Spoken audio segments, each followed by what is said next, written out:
Hey there, my name is Josh Paul, and I would like to talk about video games. Specifically, I would like to talk about the use of pixel art in video games.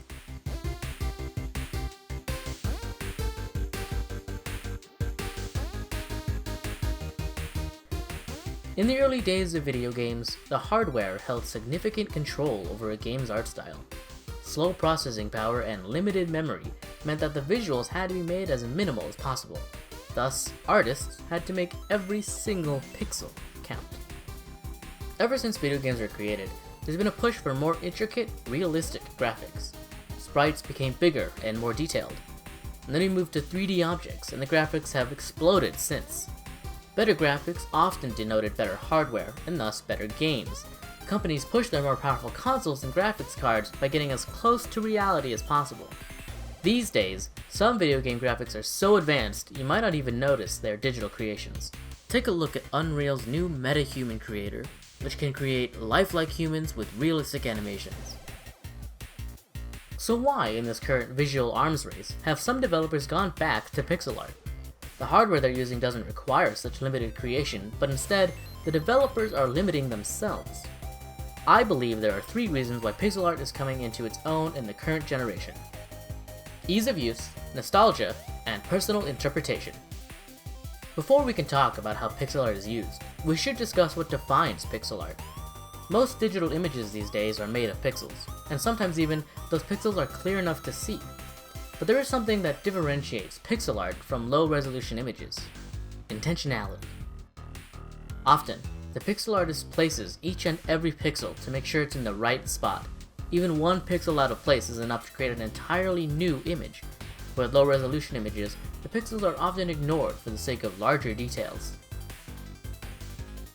Let's look at why video game developers might opt for this retro art style. Oftentimes, it's indie developers who are using pixel art.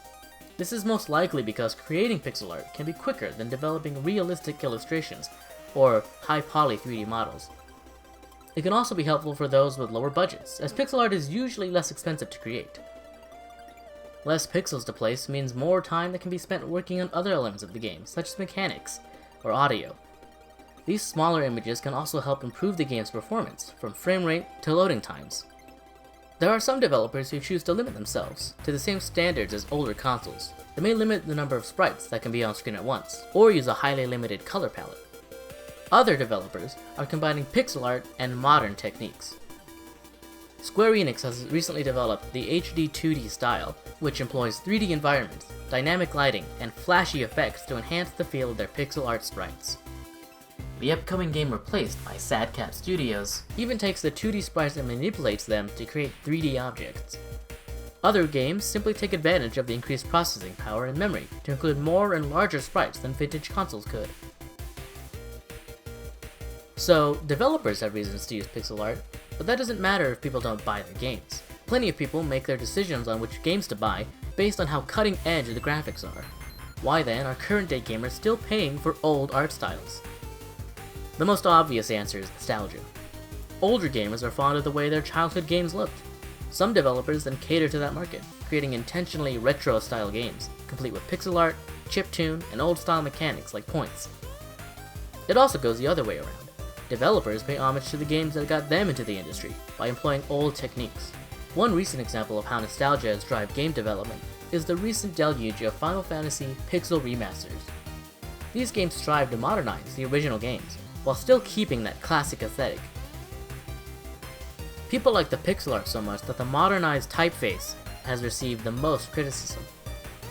It's interesting to note that these games exist alongside 3D remakes of those same games, with high reviews as well. Nostalgia can't be the only explanation, however. There are more and more gamers who weren't even alive at the time of the pixel art classics. This younger generation doesn't have the emotional attachment to those old games. Pixel art has another point of appeal that may be drawing in these younger gamers: room for interpretation. When games are so realistic that you can see every detail of the world, there's nothing left to your imagination. You can't replace the way the main character looks in your head, since they're basically a real person in front of you. Pixel art, on the other hand, leaves most of the visuals to you. The artist had to leave out a lot of fine details, as they just didn't have the pixels to spare, which means you now have the opportunity to fill in those details as you like. In comics The Invisible Art, Scott McCloud describes how simpler drawings, like those seen in cartoons, draw people in more because they can project themselves onto such a simple character. If you look at Madeline's face from the game Celeste, you notice she actually doesn't have one. This makes it easy for you to project whatever you want onto Madeline. Surprisingly, this phenomenon didn't start with pixel art. In fact, this same feeling was often evoked by Impressionist paintings in the 1800s. These older artists created scenes with unusually large, visible brushstrokes, which went against the realistic preferences back then. This is similar to how artists take the most basic building block of a digital image, the pixel, and make it visible. These Impressionist artists also used brighter, more interesting colors than the muted tones of more accepted artworks. In older games, you only had a handful of colors available to you, so you had to make sure each one was interesting. Finally, there's just something timeless about the pixel art style. As graphics improve, the older games pushing for realism fall behind and look worse with age. These games could only go so far with the hardware they were using, and the farthest they could go is now way behind where we are currently. Pixel art doesn't have that problem, since it was never going for realism in the first place. The sprites of the 80s and 90s still look as good today as they did back then. Pixel art and video games are forever linked in public perception. If you see a digital piece of artwork that's clearly pixel art, your first idea is to think of it as a game. If you really want your game to be perceived as a video game, pixel art will help make that connection. At the end of the day, whatever art style you like is a matter of taste. However, I don't think the pixel will be going anywhere anytime soon.